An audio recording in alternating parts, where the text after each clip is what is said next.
ही विचारांची ज्योत इथं आपल्याकडे आलेली आहे।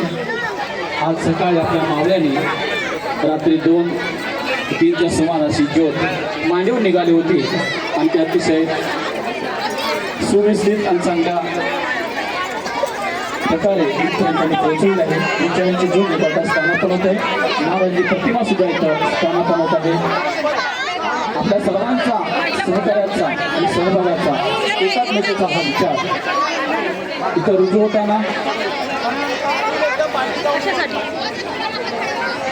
अनेक अल्लट त्यांनीकडं संपर्क करायचा